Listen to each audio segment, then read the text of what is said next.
네, 7월 마지막 주 대현TV 김대현의 뉴스 브리핑 시작하겠습니다.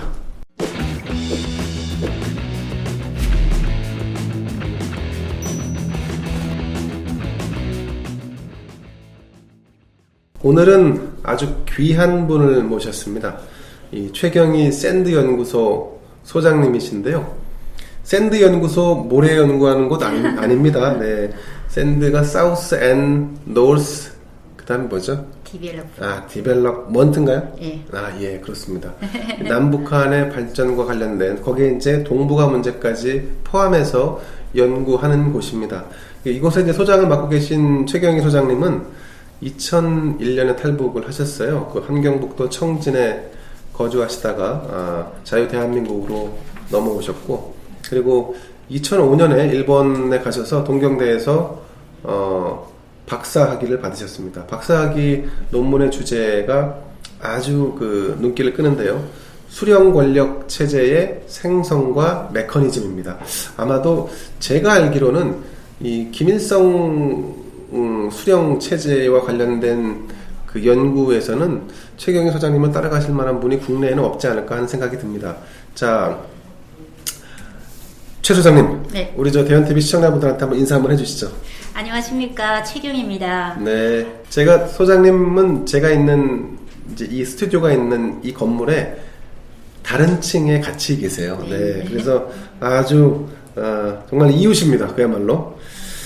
자, 소장님, 오늘 이제 이렇게 모시게 된 게 최근에 이제 이슈가 하나 있었어요. 그 탈북을 해서 자유대한민국에 왔던 젊은 김모 씨로 알려져 있는데, 이 친구가 3년 만에 다시 북한으로 돌아갔습니다. 다시 미립북을 한 건데, 그런데 이 북한이 이 미립북 자체, 그러니까 남한으로 탈북했다가, 예를 들면 과거 같으면 탈북했으나 남한이 먹고 살기 힘들고 헐벗어서 다시 우리 수령체제로 돌아왔다, 북한으로 돌아왔다, 이렇게 했을 텐데, 그렇게 안 하고 이번에는 돌아가자마자 코로나 환자로 의심되는 탈북자가 다시 돌아왔다, 뭐 이렇게 해서 코로나 문제에 방점을 찍었어요. 네. 그거 약간 좀 특별하다 이런 느낌이 듭니다. 북한이 지금 이 코로나에 이만큼 예민한 건가요? 그렇죠.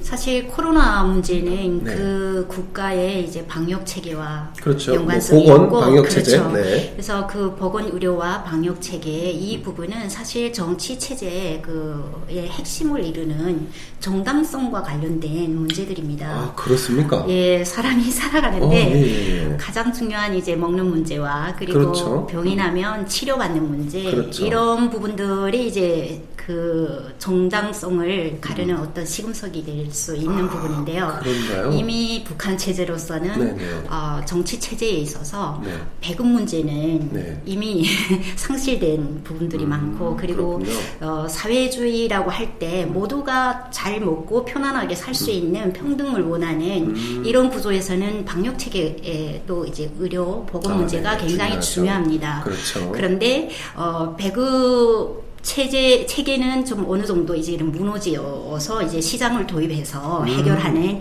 이런 방향으로 가고 있습니다.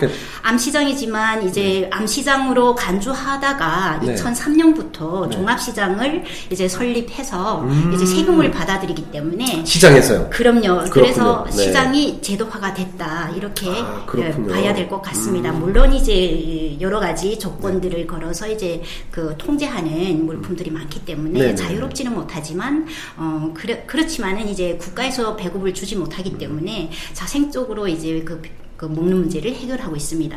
그래서 다만 이제 체제의 자존심이라고 그 현실과는 거리가 굉장히 멀지만은 사실상 논리적으로 남아 있는 자존심은 방역 체계거든요. 보건, 의료, 치료 체제인데 사실 이 부분 때문에 그 북한이 코로나19 전 세계적인 확산, 그리고 한국이 굉장히 이제 이렇게 순발력 있게 대응을 함으로 해서 국제적으로도 엄청 이렇게 부러움의 나라로 지금 인정받고 있지 않습니까? 그래서 이렇게 비교적인 관점에서도 그렇지만은 사실상 북한으로서는 정말 코로나가 한 명도 나오지 않았다, 확산되지 않았다, 뭐 그렇게 주장을 하고 있죠. 네, 근데 그게 하나의 일말의 자존심이라고 볼 수가 있거든요. 자존심이다. 네, 그렇지만은 네네. 사실상 이미 북한은 1월 말에 이제 국가적 방역 체계로 돌입했습니다. 사실은.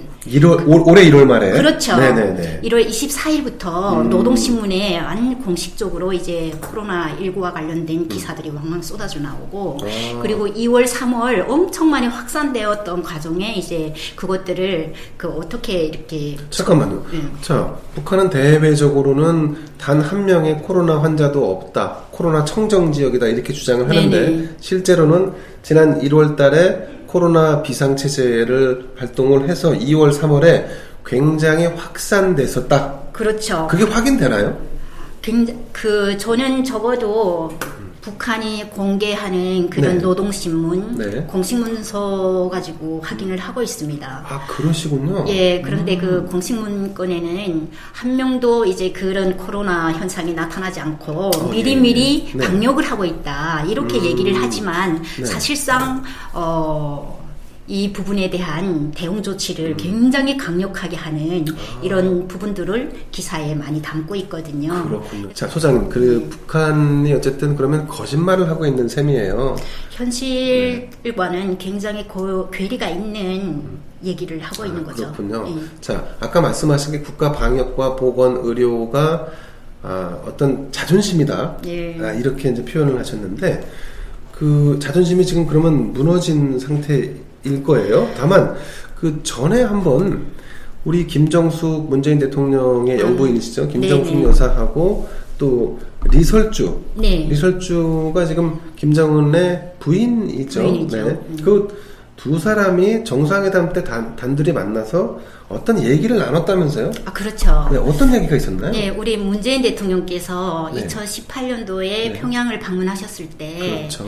김정숙 여사께서 네. 그 리설주의 안내를 받아서 평양 아동 종합병원에 방문했던 적이 있어요. 아, 그랬습니까? 예. 근데 네네. 그때 안내를 하면서 네네. 리설주가 네. 그런 얘기를 하거든요. 어떤 얘기를 했나요? 우리나라에는 보건의료 부분들이 굉장히 많이 뒤떨어져 있습니다. 아, 이쪽 예. 남한 쪽보다 뒤떨어져 있다 그렇죠. 이렇게 얘기한 거겠죠? 예.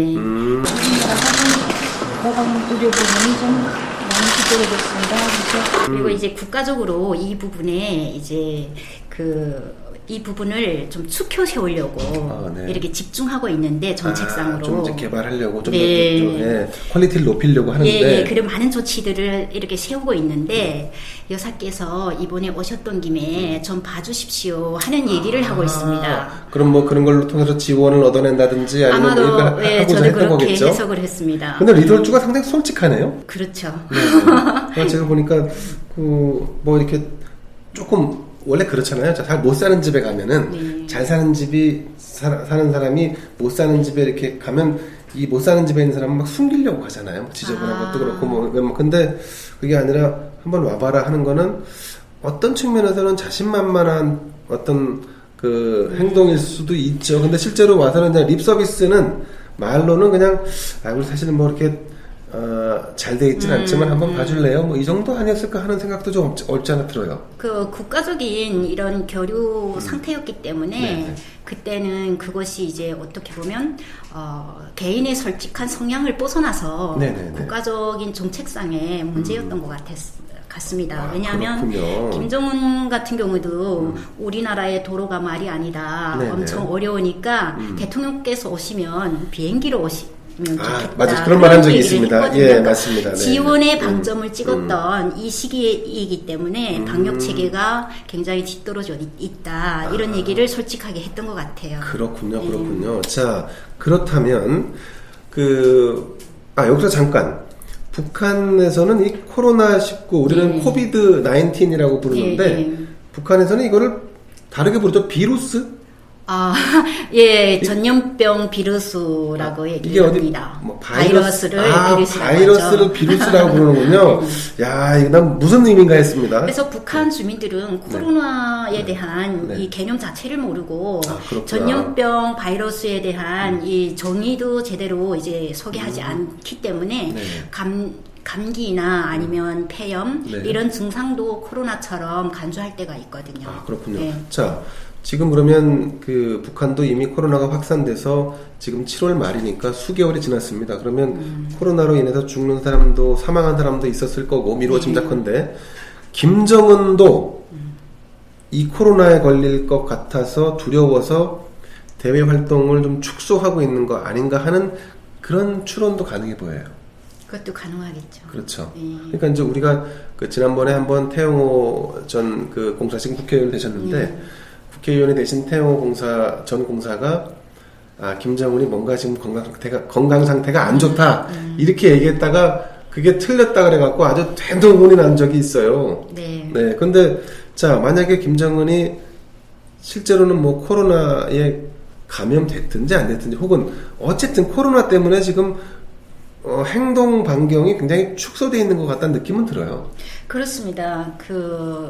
아니면 다른 질병이 있는 건가요? 그건 제가 이제 직접 확인할 수 없는 상황이라 네, 그렇죠. 정확하게 알 수는 없는데 아프던 아니면 오랫동안 좀 잠행했던 적이 있지 않습니까? 네네네네. 그러면 그때 이제 잠행했다가 나와서 이게 팔목에 어떤 이제 상처 약간 있었다 뭐. 흔적이 네네, 있었거든요. 네. 그래서 일각에서는 이제 그건 이제 시술자리다 또 아니다 이런 그렇죠, 얘기들도 그렇죠. 많이 있는데 맞습니다. 네. 저희는 이제 앞으로 좀 더 지켜보면 아마 진실이 나올 거라고 생각합니다. 조금 더 시간이 필요하다. 예.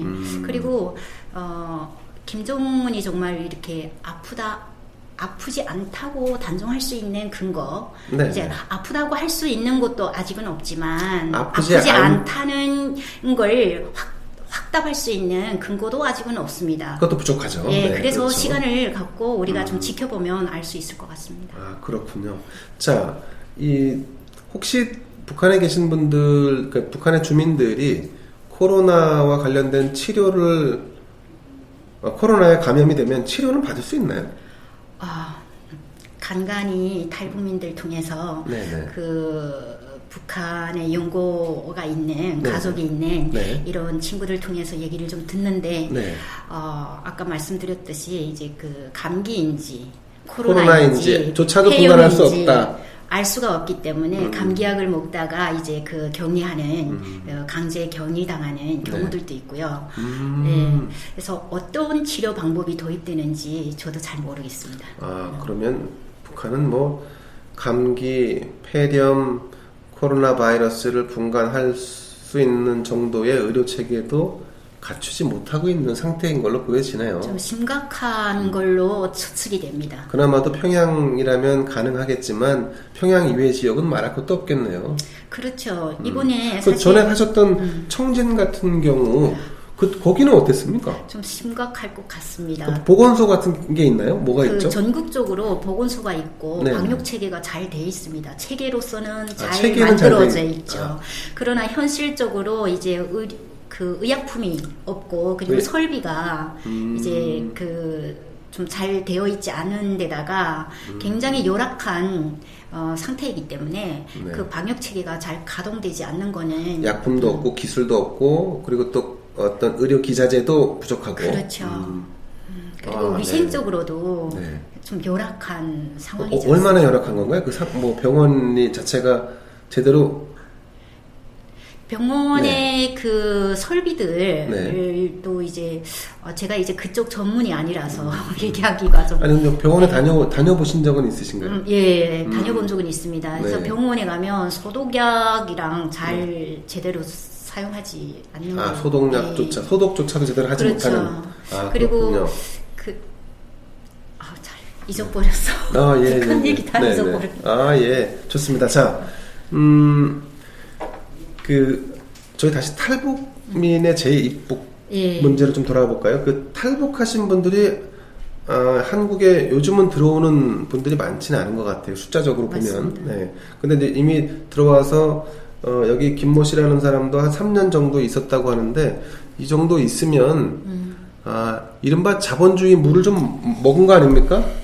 그러면 여기서 정착하고 열심히 일해서 돈 벌고 이렇게 할 수 있겠는데 왜 다시 돌아가는 거죠? 우선은 약간 좀 그 빗나간 얘기일지는 모르겠는데 네. 탈북민들 사회정착하는 과정에 네. 사실 3년에서 5년 사이 네. 가장 힘듭니다. 그때가 힘든 시기군요. 혼란스럽죠. 적응하는 과정인데. 그렇죠. 그래서 특히 이제 그 북에서 오신 분들 네네. 이제 하나원이라는 이런 통일부 산하의 교육기관이 교육기관에, 있죠. 네. 예, 그래서 걸치고 나오게 되면 일단 모든 이제 심리적 불안과 미래에 대한 정말 불안, 낯선 환경에 대한 예, 불안. 그리고 이제 가족 두고 온 가족에 대한 불안, 그렇군요. 모든 불안이 충돌하고 있기 때문에 사회정착 과정에서도 굉장히 아픈 현상들이 많이 나타나고 그리고 그렇군요. 심리적으로 불안한 현상이 굉장히 많이 나오거든요. 그러면 그런 거를 우리 국정원이나 정부 당국에서 이렇게 좀 살펴봐야 되는 거 아닌가요? 보듬어줘야 되는 거 아닌가요?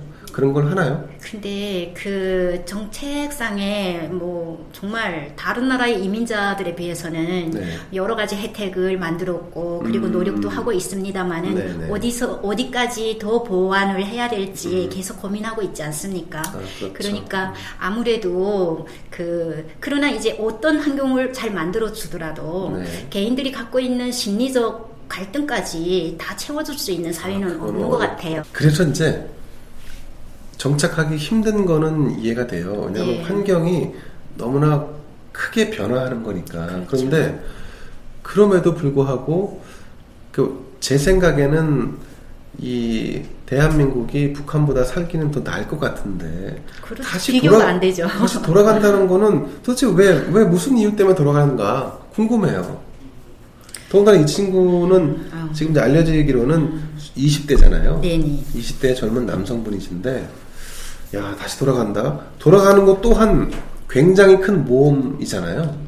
더 큰 모험을 그렇죠. 한 것 같은데. 네. 근데 소장님 보시기에 왜 넘어갔다고 보십니까? 가족들 때문인가요? 아니면? 근데 우선은 네. 이 친구의 의지인지, 그러니까 의지로 평가했을 때 왜 넘어갔을까 하는 얘기가 될 텐데, 네. 그리고 또 그 전에 그러면 다른 가능성들을 생각해 봤을 때, 네.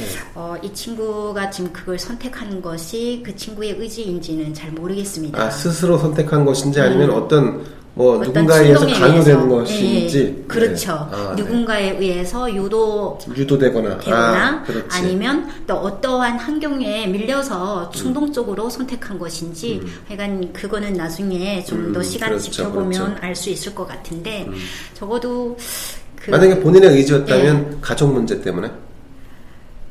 살기 힘들어서가 살기 서가 힘들어서. 아닐까. 그거 참 너무 가슴 아픈 얘기인데요. 근데 그 살기 힘들다는 네. 게 이제 이렇게 먹고 살기 힘들다는 얘기가 아니라 자본주의 사회는 끊임없는 인내심을 요구하는 이런 것과 달리 네. 북한에서는 끈질긴 인내심 이게 사실상 큰 필요가 없을 때도 많았거든요. 그렇군요. 그렇게 성장한 사람들은 네. 이렇게 디테일하고 인내심을 요구하는 이런 사회에 적응하기 굉장히 그게 힘들어요. 엄청난 스트레스군요. 스트레스죠. 그렇군요. 그리고 북한이 이제 사람을 교육하는 이런 과정을 보면은 네. 굉장히 충동적인 존재로 즉흥적으로 하게끔. 그렇죠. 네. 계획하에 그래서 움직이는 게 아니라. 그럼요. 네. 그래서 그런 부분도 한 몫을 한 것이 아닌가 하는 생각도 들고요. 네. 뭐 여러 가지 그리고 이 친구를 좀 면밀하게 보면은 1990년대생이거든요. 맞습니다. 네, 네.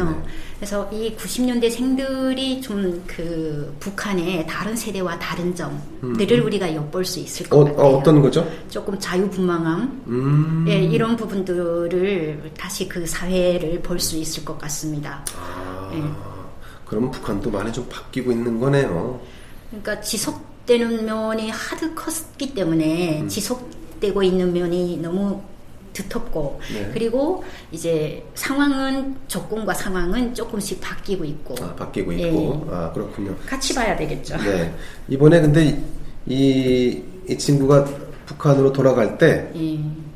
한강 하구에서 수영을 쳐서 갔다는 거예요. 수영을 쳐서 간 걸로 이 지금 국정원과 군에서 파악을 하고 있어요. 네. 근데 이렇게 수영을 해서 다시 북한을 가고 수영을 해서 남한에 온다. 이게 이렇게 자유롭게 이루어질 수 있는 일인가요? 근데 어진간히 그 부분에 대해서는 네. 군인이었던 그 기간이 길거나 네. 아니면 군인이어도 사실은 그 훈련을 많이 할 수 있는 기회가 많지는 않거든요. 그렇죠. 북한군에서는. 그렇죠. 네. 근데 연령상으로 보면은 온 지가 3년 됐고 네. 96년생이라고 하면은 아마도 군대 나갔다 하면은 그 기간이 짧은 걸로 알고 있는데 그렇죠. 얼마만큼 훈련을 받아야 그렇게 수용을 해서 넘어오고 또 수용을 해서 넘어가고 할 수 있을까 하는 좀 그런 부분에 대해서도 아니 좀, 그래서 네. 그분이 진짜 남한에 정착을 하기 위해서 온 게 아니라 그렇게 수시로 왔다 갔다 할 수 있다는 거잖아요. 그래서 통일부가 이제 오늘 발표하는 걸로 보니까 그 탈북민 중에 재입국하신 분들이 11명 정도로 추정된다 이렇게 이제 발표를 했어요. 자, 뭐 과연 11명 뿐이었겠냐 하는 생각도 한편으로 들면서 동시에는 이 김모 씨라는 사람은 과거에도 또 그 루트로 북한에 갔다 온 적이 있지 않을까 하는 의심마저도 들어요. 아, 중요한, 예. 네. 합리적 의심이시네요. 그렇죠. 왜냐하면 지금 아무도 몰랐잖아요. 맞습니다. 북한에서도 개성에 들어가서 이 사람을 노출시켜야겠다라고 생각을 하고 노출을 시킨 방식이 코로나에 감염됐다라는 걸로 북한 주민들한테 얘기를 한 거예요. 그러면 이게 가지고 있는 효과는, 야, 지금 남쪽에 내려갔다가는 코로나 때문에 도저히 살지 못한다라고 하는 메시지가 담겨져 있잖아요. 네. 의도했든 안 했든. 네. 그래서 이제 그런 의도에서 이걸 공개했다면, 그러면 이 친구는 한두 번이 아니었을 수도 있거든요. 이렇게 네. 왕래했던 게. 그래서 저는 약간, 북한은 북한대로, 우리 한국은 한국대로, 이 군 경계태세나 이런 것들이 굉장히 느슨해져 있다는 느낌이 들어요. 네, 그렇죠. 이번에 이 친구가 넘어가서 네. 자수했다고 합니다. 예. 그래서 그 자수한 그 결과가 이제 평양으로 보고되고 또 평양에서 김정은이 이제 정치국 확대 회의를 열어서 예. 이렇게 큰 사건으로 탈북자 그러니까요. 한 명을 놓고 엄청나게 큰 국가적인 최고의 회의를 열어서 그래서 뭐 국가 최고의 경계 단계로 뭐 한다고 예, 발표했잖아요. 격상시켰거든요. 네. 그래서 이런 부분들을 보면은 북한이 목표하는 딱 한 가지가 분명하게 보여요. 뭡니까? 지금은 코로나와 탈북자를 네. 예, 이렇게 그걸 끌어내서 그걸 묶어서 예, 네. 한다면 얼마 전에는 삐라와 탈북자였습니다. 삐라와 탈북자. 네네. 그렇죠. 네. 그래서 사실 북한에 있어서 2020년 네. 들어서 깜짝 놀랄 만한 이슈는 남한에 네. 탈북자 국회의원 두 두 분이, 명이 네. 이제 선출된 점. 태영호, 지성호. 네. 네. 뭐 우리가 이제 그것이 이제 뭐 서로 반론들도 많고 네. 뭐 이견이 의견의 있죠. 여지가 네. 굉장히 많습니다만은 네. 그걸 떠나서 네. 일단 현실적으로 북한의 입장에서는 그렇게도 부정하고 싶은 남한 체제의 제도적인 그 탈북자 문제가 굉장히 제도권 안으로 들어갔다고 아웃사이드가 아니고 그렇죠. 그런 관점에서 봤을 때 소름 끼칠 만큼 경각심이 생기는 거죠. 아, 경각심. 네. 그게 물론 그게 싫겠죠. 당연히 북한 입장에서는. 왜냐하면 네. 예전에 그 노무현 대통령 만났을 때 김정일이 네네네. 탈북자와 관련해서 얘기를 했던 적이 있습니다. 아, 뭐라고 얘기했었죠? 네. 저도 이제 그 탈북자들도 그다음 이산 가족들도 이제 오늘의 이런 상황들을 이렇게 다 지켜보고 있다 이런 얘기를 했는데 사실 이번에 그 판문점에서 김정은이 또 이제 탈북자 얘기를 했어요. 같은 멘트를 날렸거든요. 그래서 이런 상황을 보면은 북한 체제에 있어서 가장 아픈 부분이 아닌가 싶습니다. 탈북자 문제가. 예, 근데 그 아픈 부분이 임에도 불구하고 이제 밖으로 나가서 정당화될 때 체제가 부정당하는 이런 현상이 이런 결과로 이어지기 탈북했던 때문에 분들이 내려와서 대한민국의 국회의원이 돼. 와, 그러면 그런 것이 주는 북한 주민들에게 주는 어떤 그 메시지가 이건 정권 김정은 체제를 불안하게 만든다는 거죠. 그렇죠. 왜냐하면 백두 혈통을 중요시하는 네네. 왜냐하면 백두산과 사실상 3대 세습은 아무 상관없는데 네. 그 백두산이라는 매개체를 통해서 그 할아버지 아버지 김정은과 연결시키지 않습니까? 그렇죠. 근데 그러한 백두 혈통의 입장에서는 이렇게 그 탈북민 북한을 싫어서 떠난 사람들이 네네. 이렇게 나와서 한국 사회에서 이제 잘 먹고 잘 산다. 예, 잘 자신의 가치들을 발현할 수 있는 그치. 기회가 있다면 그렇죠. 네. 어떻게 보면 북한의 수령론을 그러니까 수령의 아들이 수령이 될 수 있는 이런 구조를 네. 자꾸 논리화하는데 네. 네, 그 자체를 부정하는 예, 현상이기 때문에 성공할 이거는 수 있다는 어떤 그런 느낌일까요? 네. 그래서 그런 자신이 부정당하는 일에 대한 부정이라면 굉장히 마이너스라고 그렇죠. 생각하겠죠. 네. 그렇군요. 그래서 그런 부분들이 있고, 그래서 어떻게 보면은 사실 5월 30일부터 네네. 우리 21대 국회가 네. 시작되었지 시작됐죠. 않습니까? 네, 맞습니다. 근데 6월 4일 네. 김여정의 이제 그 탈북자 쓰레기라는 맞아요. 예, 개념을 이렇게 정면에 내걸고 비판을 했고 네네. 담화를 내보냈고 그리고 북한 전역으로는 네. 처음으로 탈북자를 뭐 타도하자 뭐 몰아내자 아니면 뭐 이렇게 반역자다 뭐 이런 네네. 처음으로 이제 전 국가적인 행사를 했었거든요. 그게 그러니까 처음이었군요. 예. 그러니까 탈북자가 탈북자를 규탄하는 집회죠. 그게 처음 열렸다고요? 그거 공식화된 거는 처음입니다. 북한을 탈출해서 네. 자유 대한민국에 왔던 탈북자들이 국회의원이 돼서 이 남한 사회의 지도 계층이 됐다. 네. 이런 것이 북한에서는 굉장히 큰 위협으로 느끼는군요. 불안한 요소죠. 불안 요소로 느끼는군요. 네. 그래서 김여정이 나서서 저렇게 강한 메시지를 던져서 삐라가 더 이상 올라오지 못하도록 하는 것도 했고, 또 그러면 개성에 있는 남북 연락사무소 파괴도 그 맥락이겠네요. 뭔가 좀 기분 나쁜 거를 좀 해소시키려고 하는 건가요? 그거는 아마도 네. 그 남북관계 교류 차원에서 약속을 안 지켰다는 뭐 약속. 응분의 어떤 행동 자기들로서는 응징이군요. 예 응징. 그런 행동인 것 같습니다.